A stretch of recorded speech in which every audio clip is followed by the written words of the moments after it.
Welcome to the Possibility Action Network podcast. I'm your host, Stephen Middleton, aka Possibility Man. We're committed to bringing you guests who strive to better people's lives and serve as a force for good in the world. Today, our guest is Dr. Sherielle Barber. She's the founder of Barber Therapy and Associates, which offers mental health services to clients in North Carolina and South Carolina. She serves individuals, couples, and families. Their brand promise include principles of trust, respect, transparency, and collaboration in the care of their clients. Dr. Barber, welcome to the show today. Thank you. Thank you for having me. Well, just so you'll know, the Possibility Action Network is interested in three topics, and one of them happens to be emotional wellness or mental health. So you're serving a very important role for us today, for sure. Great. I'm happy to be here. Okay. Hey, look, I want you to look at your background for a moment. We would like to get a sense of where people are from. So can you give us a glimpse into your background, where you grew up and, where you went to college and the like? Certainly. So I was born and raised in Philadelphia, Pennsylvania, until my junior year in high school. At that time, I moved to Marion, South Carolina, to live with my grandparents, and I finished out my 11th and 12th grade year in Marion, South Carolina. The schools in Philadelphia, the teachers had a big strike that year. So school did not return as scheduled. So my parents thought, in order to keep me in line with graduation, I would finish in the South. So coming to the South in 1981, I graduated from high school in 83, and I remained here. I have been a Southerner since 1981. I stayed and went to school in South Carolina. I went to Winthrop University. It was Winthrop College at that time in Rock Hill, South Carolina. Met my husband there. We had two children. They both went to Winthrop. One recently graduated from Winthrop. The other one is a sophomore at Winthrop. So we're a Winthrop family. And now I reside in Summerville, South Carolina. Is that right? Okay, that's great. But look here, you chose the better half of the Carolinas to live. I'm a South Carolina boy. And, okay. Yeah, so that makes us, you're my homegirl. So yes, that's right. That's right. Mm-hmm. So look, as a professional, what caused you to look in the direction of mental health? That is to work with people about healing. I get that question all the time. And actually, it started when I was very young. My mother tells me that probably around the age of 6 or 7, I said that I wanted to be a teacher who taught children with retardation. Of course, we don't use that language now, but back then, I think what drove that was I grew up in a small storefront church in North Philadelphia, and many of the older women there had what we now know to be autism, but then we didn't have a name for it. But they took in adults who had severe autism who had no place to go.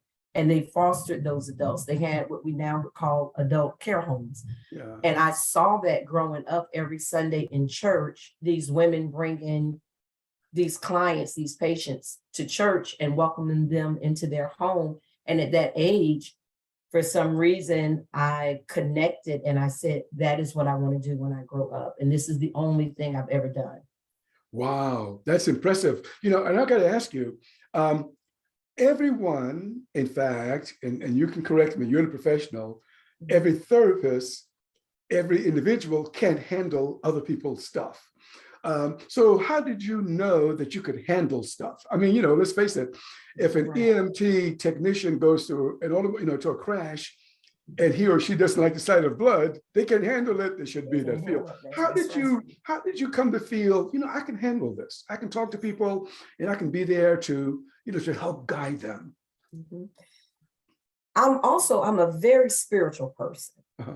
And I tell students, I train a lot of intern practicum students in this field, and I tell them, I truly feel that this field, along with many others like teachers, like you just said, the medical profession, I feel like we are created to do this or we're not. And it's hard to teach something that you were not created to do. Yeah. For me, I feel like I was created for this. So I really didn't have a choice. God put that in me. I'm a type A personality as well. So when my mind is set on something, it's just set. Yeah. But God just put that in me. And as I moved forward, I just knew this is nothing else ever entered my spirit. Even when I was in college, I went to college at age 16.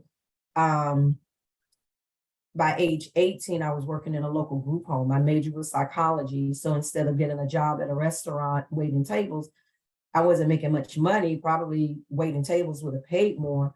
Mm-hmm. But I was always drawn to this field. So my part-time job, even in college, was at a group home. And I've just never left the field. I have literally been in mental health since I was 18 years old. Wow, that's fantastic. And I can feel you. I feel that you can handle stuff, but I have had people that, say certain things to me about their clients.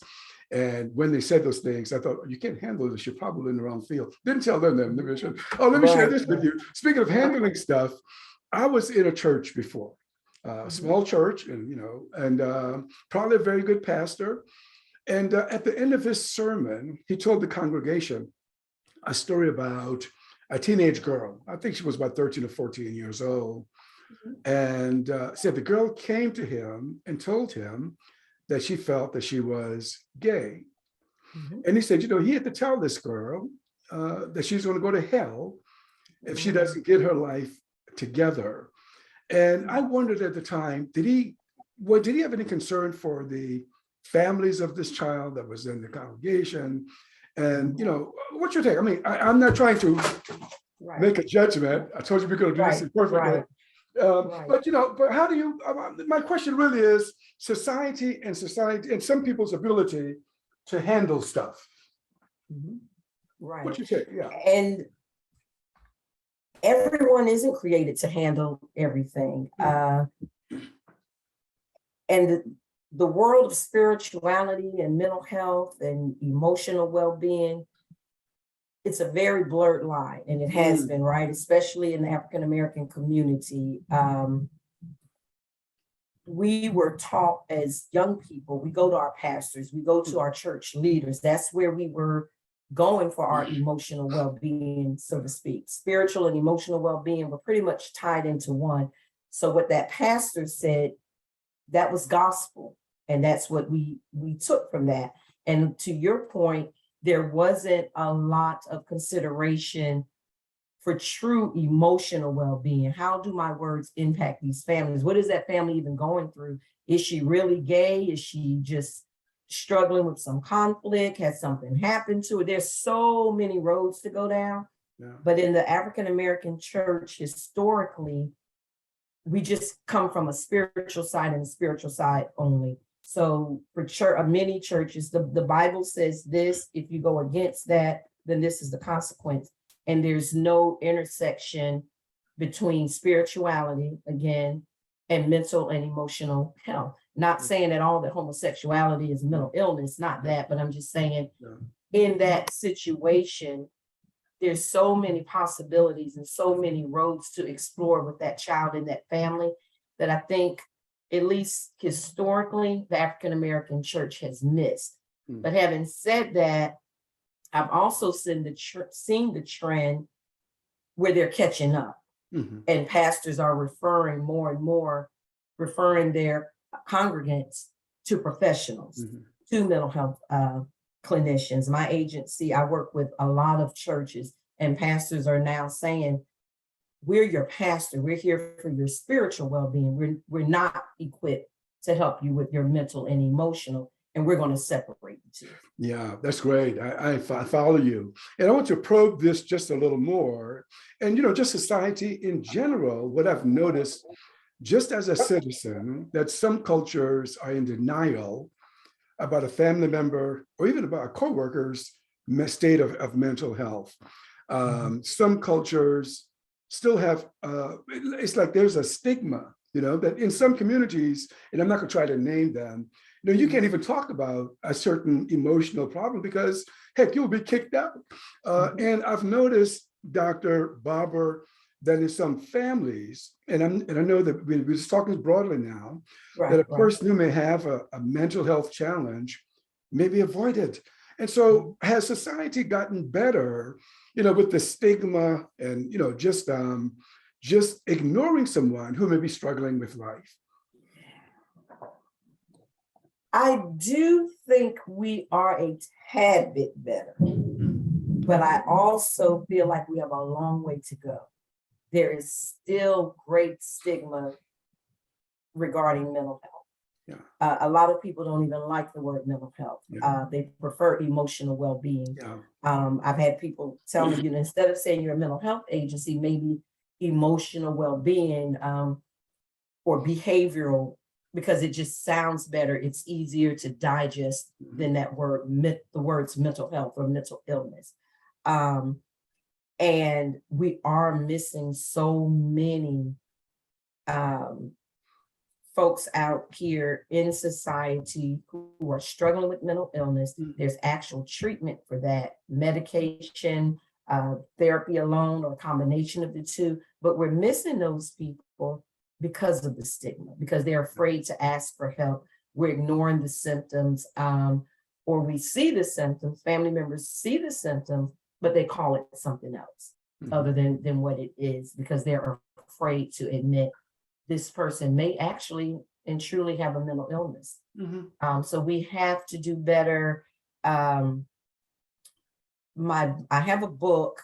It's published. It should be on the market within the next week or two. Is this normal? And it speaks to just what you're talking about. It's a series of vignettes showing people, kind of describing different symptoms and helping the layperson understand what they're seeing, because a lot of times they just don't know what they're seeing. They notice that their sister Mary, really her hygiene is down. She's been in the bed for the last couple of weeks. They don't understand that this is clinical depression. Right. They just want her to snap out of it, or they just say, she has everything. I don't understand why she's doing this. Maybe it's for attention, or they come up with every other possibility other than what it is. Yeah, that's great. So you mentioned your book. Look, down the road, I'm going to invite you back. I want to hear if you talk about that book on our show. Okay. Yes. But you mentioned a couple of things here.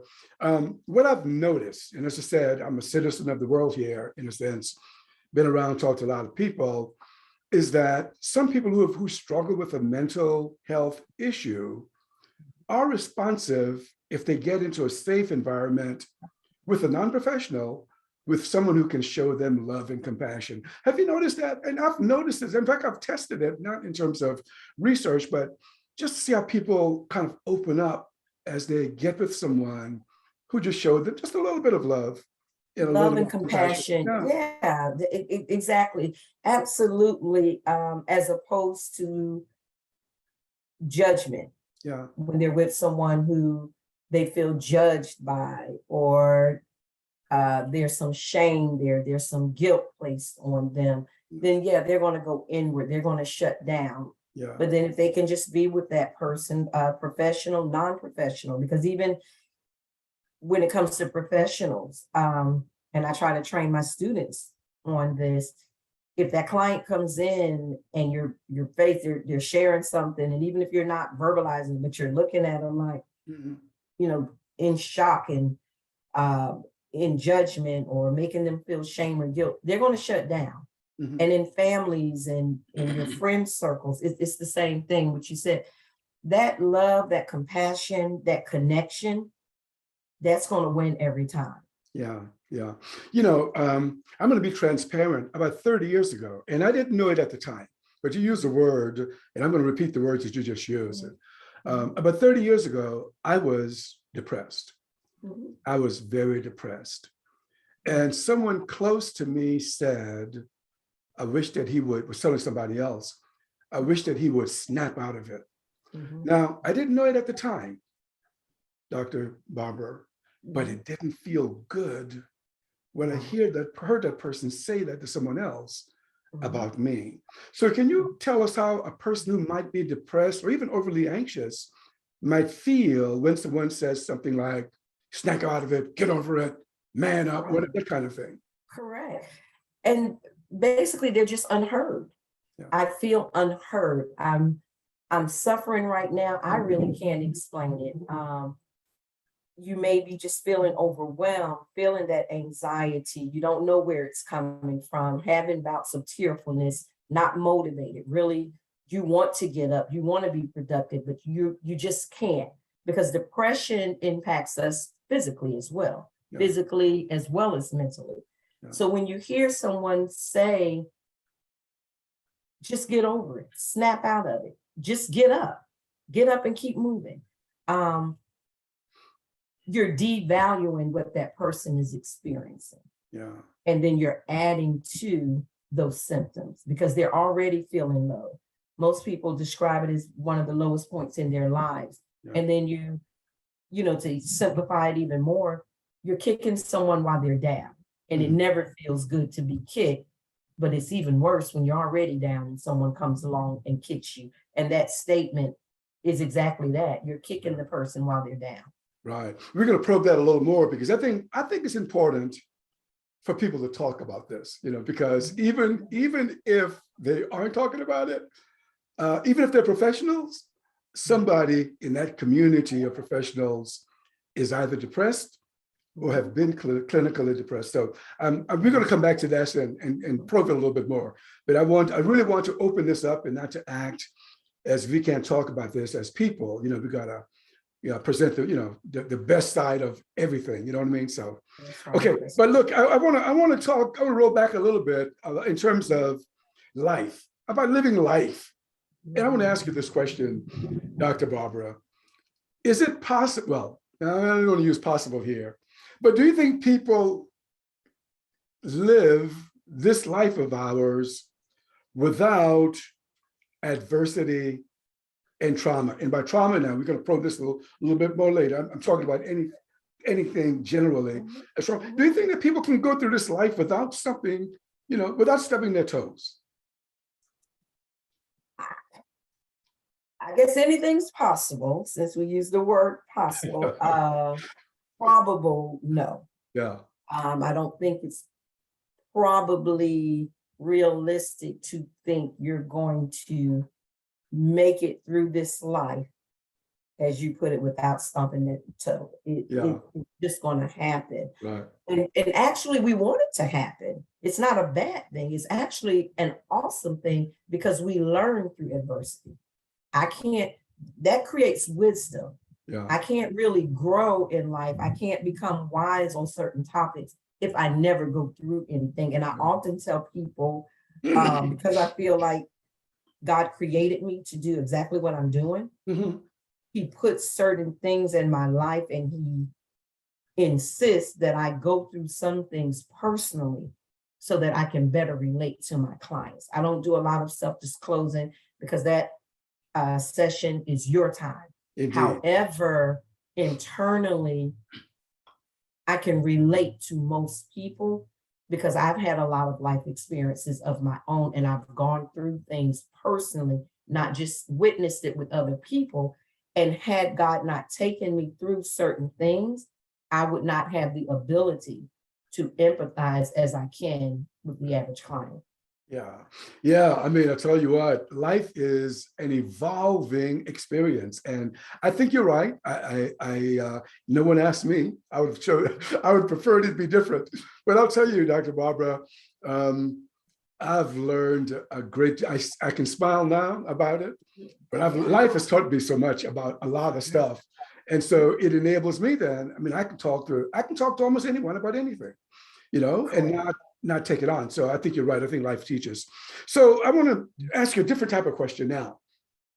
We know that there are a lot of ways for individuals to help themselves. And of course now, and once again, you're the professional, I'm thinking that there could be some good, let's call it self-help stuff. And there could probably be not so good self-help stuff. So how does a person sort all of this? Because let's look at the marketplace. The marketplace has so much stuff out there, and some people can market almost anything, which is, I'm going to cure you of depression in 30 days. So how does a person sort through the good self-help stuff from the not so good self-help stuff? So good. Yeah. And obviously, you have to do your homework. You have to do your research. I would still say, and maybe it is because I'm a professional, I was going to say not because I am, but probably so, consult with a professional though.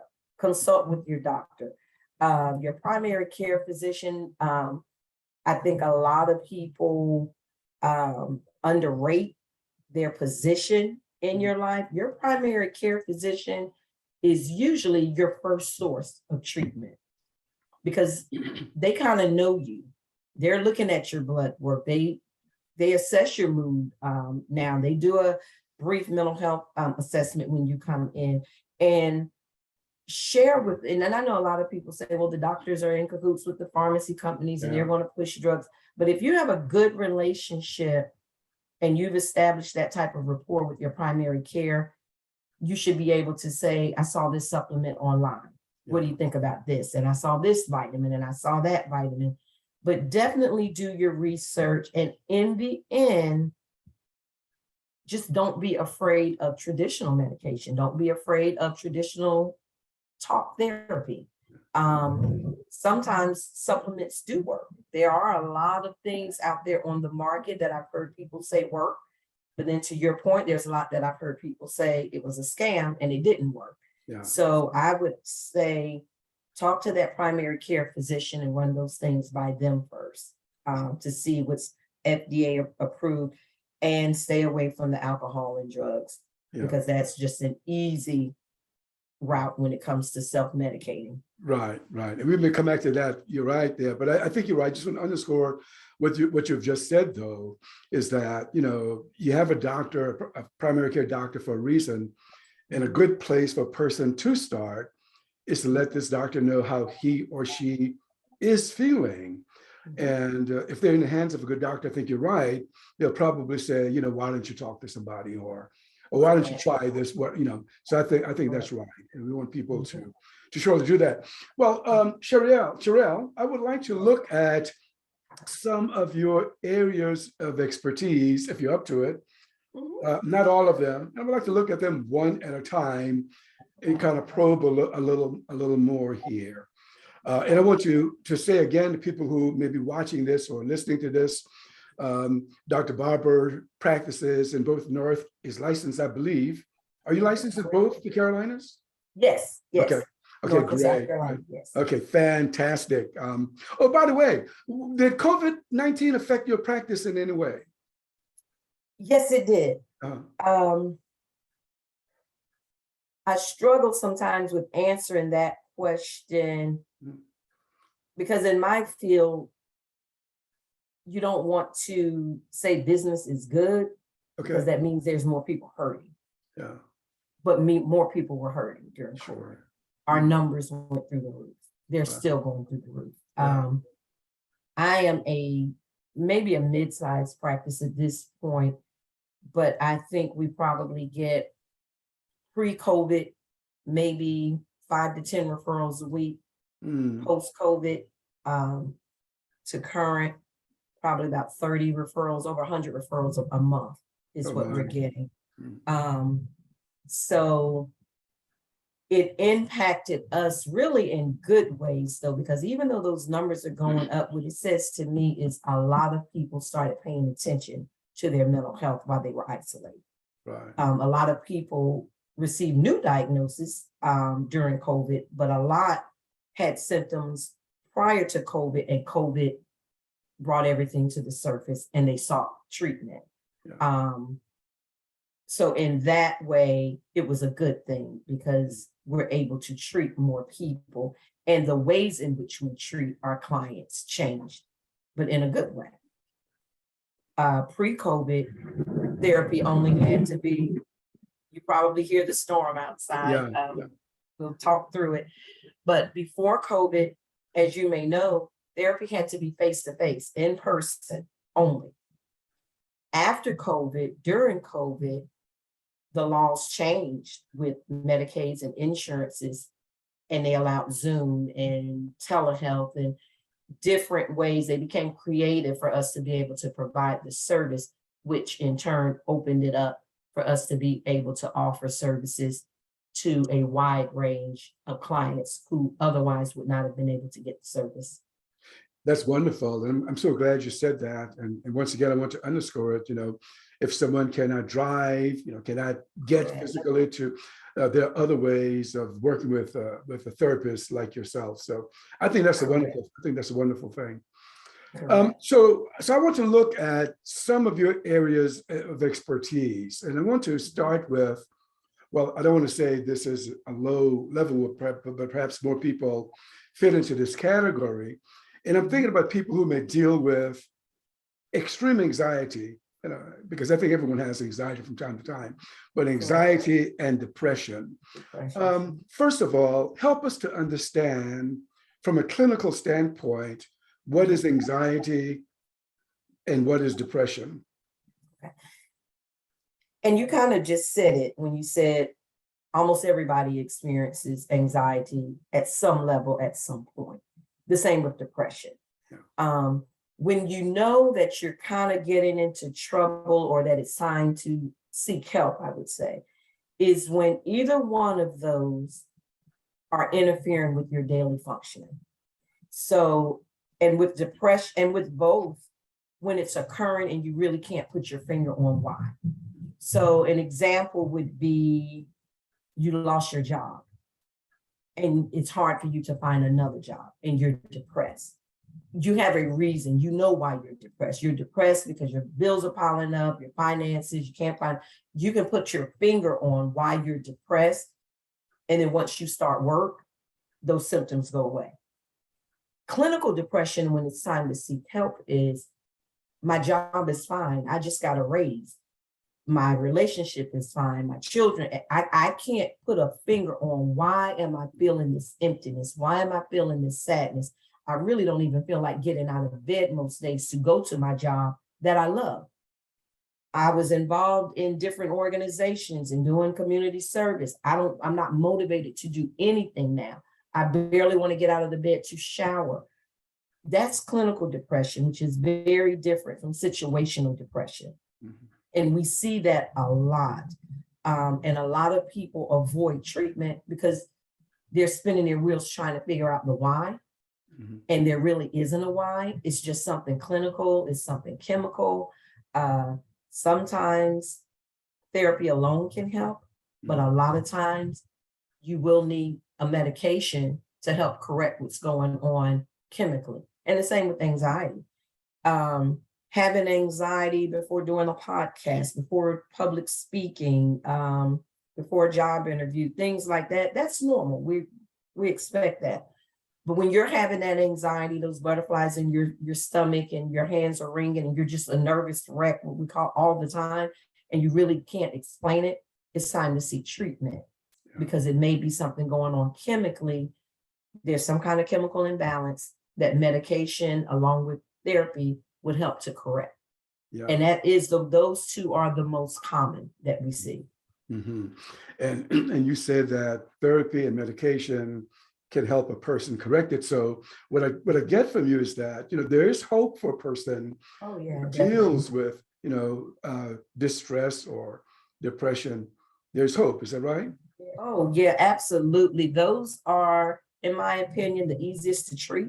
Mm-hmm. So if someone is out there hearing this and you're going through that, get to a therapist immediately. Mm-hmm. Typically in therapy, we assess your level of depression weekly when you're coming in. If that depression is going on, the book says 2 weeks. I give it a little longer, but let's say it's been a couple of months, you're going to therapy, you're utilizing all of the coping tools, but you still feel that emptiness, you're feeling overwhelmed, it may be time to add medication. And there's so many out there that are safe that will, in a 2 to 3 week period, have you feeling much better. Mm-hmm. But again, it's such a stigma. Yeah. Folks are afraid. I don't want it to change my personality. Well, it's not going to change your personality. In most cases, it's going to enhance it and bring your true personality out. That person who's laying in the bed who's not motivated, who's crying, who can't get moving, who can't get unstuck. That's not who you are. Your medicine corrects things to bring out the true person. Right.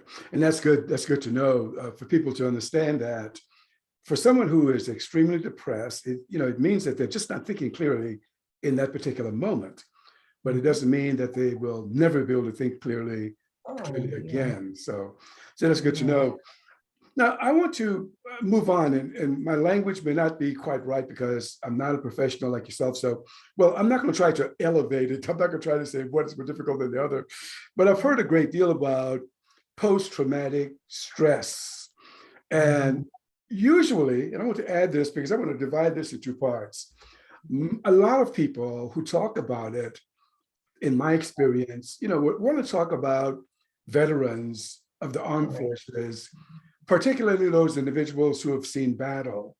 And as I've looked at the life landscape, let's call it the life landscape, I'm thinking that, boy, there are a lot of people who've experienced trauma.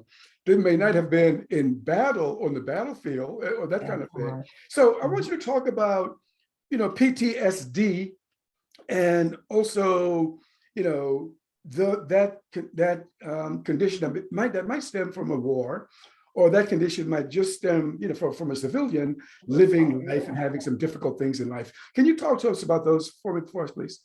I think you just said it. That you just wrapped it up. You said everything that I probably would say about that. The first being, we typically connect PTSD with military. And we do often forget PTSD is not a diagnosis that's simply for those who have been to war, who have been in the military. PTSD is just post-traumatic trauma. What happens to you after the trauma? That's all it is. And trauma can occur anywhere. If you had a room of 10 people, I would venture to say 8 out of those 10 have experienced trauma. I think the other thing that we do is I think we exaggerate what trauma is. So we forget about minor trauma, even the divorce of parents at a young age. Well, it could be even at an adult age, but your parents divorcing, that could be trauma. Anything that is causing you undue distress. You have triggers. So you may have witnessed an accident on the highway and someone was killed or someone was just injured. That's trauma that you just witnessed, but we minimize that. I'll give you another example. There was a big debate on social media, and I try to stay out of those debates because I just feel like everybody's entitled to their opinion. But after, as they call it, the slap that was heard around the world on Oscar night, there was a big debate about whether or not, for some people who witnessed that, was that trauma. And the debate was, oh, we use that word too loosely, that can't be trauma. But technically, according to the book, especially for those who were in that room, they witnessed an assault of someone. That can be traumatic for someone. If and especially after they left, if they dream about it, if they have ongoing recurring thoughts about what they've seen, if they're watching television and they see someone else get slapped, it triggers them to think back to that night and it brings up all kinds of anxiety. They technically could have a PTSD diagnosis if it's preventing them, if it's causing them distress. Trauma can just be a number of things for different people. And that diagnosis absolutely can apply to anyone at any time. But for some reason, to your point, we do think about PTSD in the military. Yeah, and I want to probe this just a little more because just as a citizen, just as a person, it seems to me that for whatever reason, maybe it's the way we are born, I don't know. For whatever reason, some people can't handle certain things. So I've noticed that two people can grow up in the same household, both are living in extreme poverty. One was able to handle it and just move on, like nothing really happened. Someone else couldn't handle it. And then their life, just didn't blossom in the direction that they wanted to go. And I think I know that's very simplistic, Dr. Barber. Why don't you help us with this? What I'm trying to ask you is that, can we simplify trauma in a way to say that if a person cannot handle something, let's say person A, that could be traumatic for that person. Person B may have the exact same experience. Person B could handle it, and for that person, it's not traumatic. Have you seen that in your work? That it depends upon the person's ability to handle stuff. It does, and how you met. Well, one thing that I would say though is it was still trauma for them both. Mm-hmm. It was still a traumatic experience. One was just able to manage it differently than the other. Mm-hmm. The same way we look sometimes at siblings, and you can have two boys grow up in a home where dad is very abusive to mom. One will grow up and never lay a hand on women. Mm. And his reason is because I saw my dad hit my mom. Yeah. The other one grows up to be abusive towards women. And he says, it's because I saw my dad hit my mom. So they both saw the exact same thing, but it led them do two different paths from the same experience. I would never hit a woman because my dad hit my mom. I will always beat women because my dad hit my mom. So the experience was still traumatic. They just processed it differently and they managed it differently. And the other thing about trauma, if you can address it, and the sooner you can address it, the better you're going to be able to manage it. But it still doesn't take away from the fact that you saw your father abuse your mom. That is just a traumatic experience, period. Right. It's just that you managed it differently than your siblings. Gotcha. That's good to know. That's great. Now, we have mentioned two pretty heavy things here, and I just want to circle back and have you talk with people about the I don't want to, well, I'm going to say dangers, but you help me with a better word. The dangers of not encouraging someone to get help. Now, I'm thinking about just in recent years, I think the late Miss USA, beautiful lady, well-educated, just beloved by so many different people. I don't know, got to a point where I must, from what the literature has said, they think that she did die by suicide. Maybe she didn't, maybe something else happened, I don't know. I've come across someone who had, Dr. Barber, a professional career, in the military, had reached a high rank, had traveled all over the world, and got to a point where he died by suicide. I've, learned of someone who grew up in the same community as I did, died by suicide by actually hanging himself in his backyard. So I just want you to talk about this, because I want people to know that this is not just something, that's funny or whatever, correct, that there are some consequences here. Can you talk to us about what may take a person, hope this is not too far for you, but to that place of saying, I cannot take it anymore, and I'm going, Can you talk to us about that, please? Yeah. So going back to your original question about what are some of the dangers, what are the consequences? And then you just gave what some of those consequences are when we don't encourage friends and family members. The consequences can be fatal, and we don't want that. Because if we don't do a better job of destigmatizing the identification of mental illness, as well as the treatment of mental illness, we're going to continue to see consequences such as the ones that you just described, suicide, because people feel like they're at the end of the road. They don't know where to go. And especially if they are surrounded by a community who is saying, you're okay, you're going to be fine.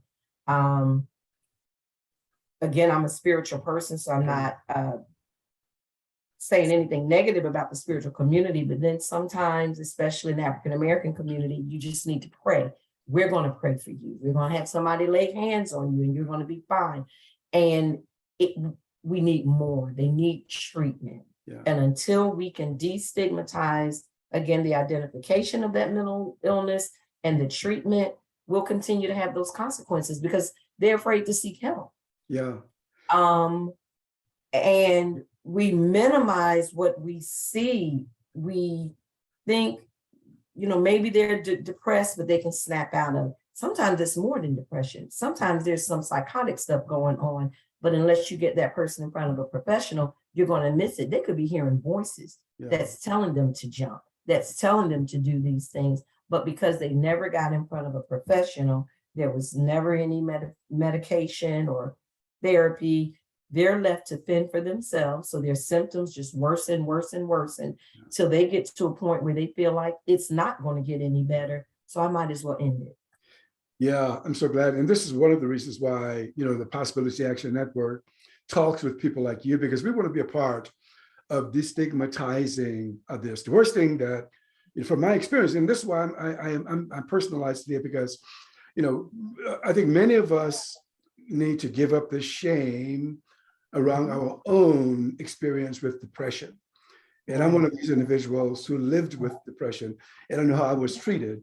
And that's the worst thing for a person to experience, So I want to go on to, you mentioned spirituality a couple of times, you mentioned the church a couple of times. And so I want to ask you this question, and we'll see how we deal with it. How does spirituality, or maybe let me put it in the plural, do spirituality and faith show up in your practice? All the time, all the time.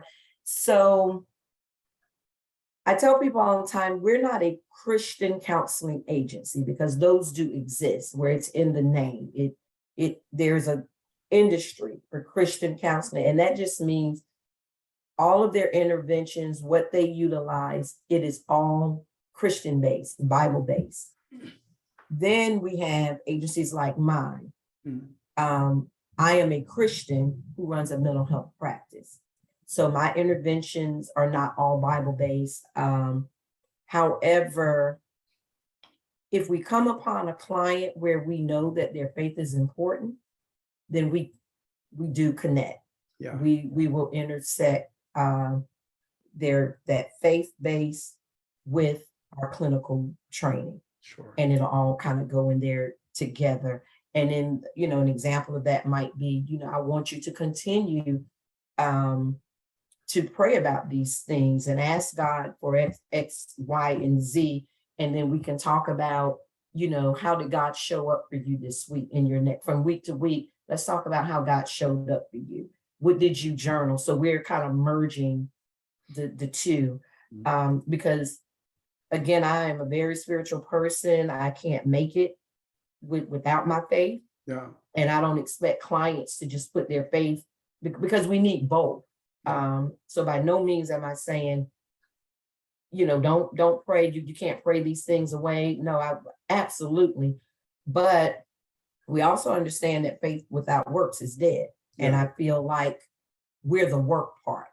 Yeah. So you have your faith, and then it's time to do some work, meaning keep those appointments with your therapist, take your medication if it's necessary, in addition to keeping your faith.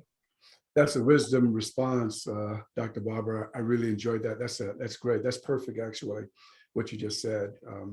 So I'm thinking about now communication and violence. And let me see if I can ask it in a question, because what I'm thinking here is that a person who may be experiencing extreme distress and a person who may be experiencing depression may have difficulties in their intercommunication that seems to be less than friendly. Can you talk with us a little bit about that, please? Yeah, absolutely. That's one of the symptoms of depression. There's many, but irritability is one of them. Anger, because anger, and I want people to understand this when they're dealing with coworkers, even a poor customer service representative, family members. Anger, 99% of the time, it's been my experience that that's just hurt turned inside out. Yeah. So the angrier someone is, the more hurt they are about something. They're just not addressing it. So they're going to lash out at you. Yeah. And I try to think about that. And I literally, I'm not making this up.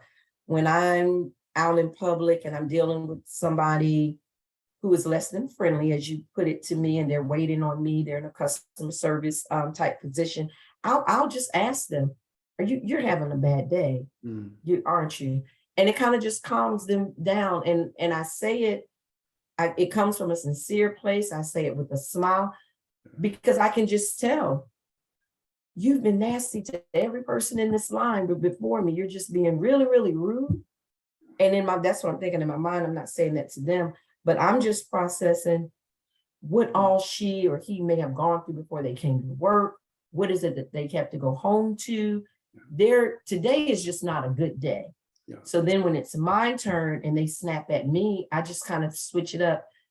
You're not having a good day, are you? I know you're ready to get off work, aren't you? Yeah. And then sometimes they'll say, that's right, because they're not paying. And I let them just vent for a minute. But yeah, it's not personal, but anger is absolutely a symptom of depression. So if you're dealing with somebody, I mean, it can be a symptom of other things too, but someone who is irrationally angry often, you really need to be digging deeper into what's going on and what do we need to do to get them to see somebody. Yeah, that's right. And I've noticed, with parents, who yell at their children, or even cuss at their children, and I just get get this feeling that something is going on with them that they can't handle, and it's expressed in that particular way. Especially parents who, real quickly too, if you're in a bad marriage, a lot of times your children, they get the brunt of that. Yeah. So it may be a spouse who gets shut down by the other spouse, and so they don't lash out at that spouse, but the kids get it. And then when you see those parents sometimes separate or divorce or live separately, everything is calm all of a sudden. Nobody's yelling, nobody's cursing, because they've gotten to the heart of the problem. And the heart of the problem wasn't the children, it was within that marriage. And once that got fixed, the rest of it got fixed. Yeah. Well, this is a huge subject, Dr. Barber. I'm so glad that we are able to just probe it. But before I let you go, though, I want you to share with us how people heal, how people recover, from things that we've kind of talked about today. Really seeking out professional help. I would say, and I don't want to minimize friendships and talking to a confidant within your family and friend circle. I don't want to minimize even talking to your pastor. But the beauty about talking to a professional is that they are completely objective. They don't know the players involved. So you come to me and you want to talk about a past trauma. Maybe you were molested or someone in the family touched you. That could bring up a whole nother can of worms if you go talk to Aunt Sally about it. Aunt Sally is compassionate and she's going to hear you, but Aunt Sally knows Uncle Buddy. And she doesn't really believe that Uncle Buddy would do that. But that professional, for that 1 hour or 2 hours, however it is, however often you see that person, they are dedicated to just listening to you. It's not an exchange. In a friendship, it's two ways. I listen to you for a while, but then I need you to listen to me. Your therapist is there only to listen. You have the stage every time you have an interaction. Yeah. And especially with trauma, the best way to heal with trauma is to process it. You can't block it and get through it. You have to just go through it. You have to talk about it. Sometimes you have to talk about all of the gory details, and you may have to talk about it repeatedly until you can talk about it without that anxiety. And that can be overwhelming to family and friends. So the process to healing, in my opinion, is to get yourself a good therapist where you can lay on that sofa, literally lay down and just let it all out as often as you like. That's great. And that kind of makes me think about, communication and violence, because if a person who's hurting talks to the wrong person, what they hear from that person may cause them to spiral even, Correct. Escalate. yeah, Yeah, yeah, absolutely. indeed. So, and I'm sure you would agree with this too, that it's important to look for a therapist that you feel is a good match for you. And that's Correct. not going to be true for everyone, that you encounter. So, Oh yeah, it'll probably never be that first or second person. yeah. You just have to, it's trial and error until you find one. I haven't found one yet, so I'm preaching to the choir, but it is important to just keep searching until you find that person that you establish that rapport with. And you will be on your way to healing. Yeah. One last question for you, and I know you can't get too deeply into this. I want to ask you about any success stories. Can you think of in your career where you sit back and say, oh, I'm so glad I'm doing this work. Thank you, Lord, because you helped this person see something else. Can you think of anything like that? There are many couples who do the work and pull the rug back, let all the dirt come out, but then they keep working and they don't give up when we move that rug back and we get to clean it all back up again and then start with a fresh foundation. But I think the success stories that touch me the most are the stories where we get a lot of kids who are in DSS custody, social services custody. So they may be in foster care, but the rights of the parent haven't been terminated.